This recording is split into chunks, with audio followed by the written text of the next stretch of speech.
ഇനി ഞാൻ നിങ്ങൾക്ക് ഇവിടെ ഒരു മീഷോ ഹോളാണ് ഗൈസ് കാണിച്ചു തരുന്നത്.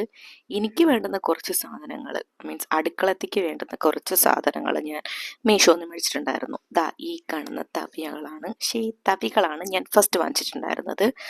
96 റുപ്പീസോ അതോ 112 അങ്ങനെ എന്തോ ആയിരുന്നു കേട്ടോ. ഭയങ്കര വിലക്കുറവിൽ എനിക്ക് കിട്ടിയ സംഗതിയാണ്.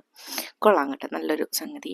പിന്നെ അടുത്തത് വാങ്ങിച്ചത് ഞാൻ കുറേ നാളായിട്ട് ഇങ്ങനെ വിഷ് ലിസ്റ്റ് ഇട്ടിട്ട് സെയിൽ വന്നപ്പോൾ വാങ്ങിച്ച ഒരു ഷുഗറിൻ്റെയും ടീയുടെയും കണ്ടെയ്നറാണ് കേട്ടോ. നല്ല കണ്ടെയ്നർ, നല്ല അടച്ചുറപ്പുള്ള ഒരു കണ്ടെയ്നർ കേട്ടോ. അങ്ങനെ എൻ്റെ വളരെ കാലത്ത് ആഗ്രഹമായിരുന്നു ഷുഗറെന്നും ടീ എന്നും എഴുതിയ ഒരു കണ്ടെയ്നർ വേണമെന്നും. അങ്ങനെ അതും വാങ്ങിച്ചു. പിന്നീട് വാങ്ങിച്ചത് സാധനമാണ് ഞാൻ ഈ കത്തി വെച്ച് തുറന്നുകൊണ്ടിരിക്കുന്നത്. എന്താണ് ഇതൊക്കെ വെക്കാൻ വേണ്ടിയിട്ടുള്ള ഒരു ഓർഗനൈസർ, ഒരു ചെറിയ സ്റ്റാൻഡ് മാത്രമേ ഉള്ളൂ. പക്ഷെ ഞാൻ പ്ലാസ്റ്റിക് എന്ന് കരുതിയിട്ടാണ് കേട്ടോ വാങ്ങിച്ചത്. പക്ഷെ ഇത് ഒരു ബോർഡാണ്. നമ്മൾ ഈ കിച്ചൺ കബോർഡൊക്കെ ചെയ്യില്ലേ, അമ്മാതിരി ഒരു ബോർഡാണ് കേട്ടോ ഇത്. എൻ്റെ പേരൊന്നും എനിക്ക് പറയാൻ അറിയില്ല.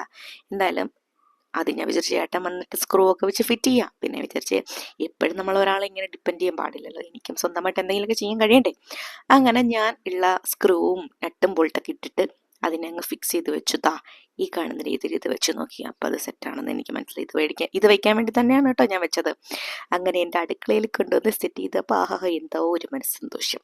പിന്നെ ആ ചെടി മാറ്റിയിട്ട് എൻ്റെ 2 ഉപ്പ് ഭരണിയും പുളി ഭരണിയും കൂടെ കയറ്റി വെച്ചു.